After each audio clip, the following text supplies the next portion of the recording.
Mario Della Toffola, sindaco di Polcenigo, una delle località più interessanti del Friuli Venezia Giulia. E il comune recentemente ha proposto un video che verrà promosso all'Expo di Milano. Ce ne parla il sindaco.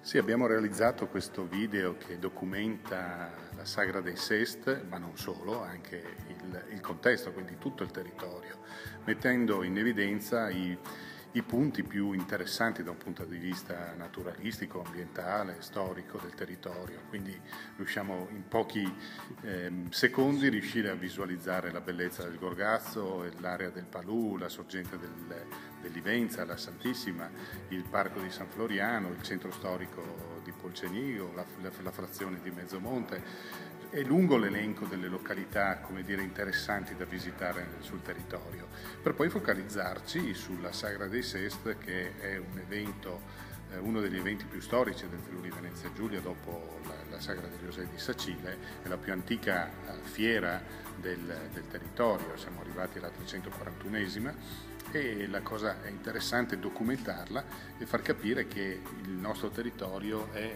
come dire, sempre appetibile e visitabile da una forma di turismo molto slow, quindi ci promuoviamo proprio con questa filosofia. Il nostro territorio è forse poco conosciuto, poco valorizzato, ma nella realtà nello stesso tempo vediamo che molte persone, sempre più persone, molte persone vengono a visitarci. E poi c'è questa bella soddisfazione di partecipare a una manifestazione rilevante, molto rilevante, l'Expo di Milano. Certo, perché Polcenigo nel aprile è entrato a far parte dei borghi più belli d'Italia, ci sono state consegnate le bandiere in dicembre e quindi grazie all'appartenenza dei borghi più belli d'Italia rientriamo nella proposta nazionale della presenza presso lo stand di Italy all'interno dell'Expo, con una presenza quindi fisica del comune di Polcenigo.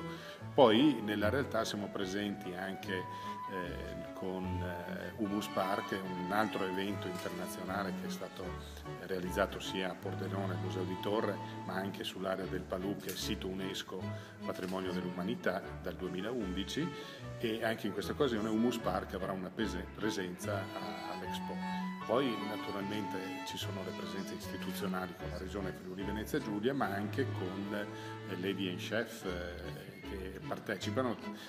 All'interno di questa associazione ci sono donne che lavorano nel settore della cucina, altra diciamo, eccellenza del territorio, e quindi insomma in maniera molteplice il territorio di Polcenigo si promuove all'Expo.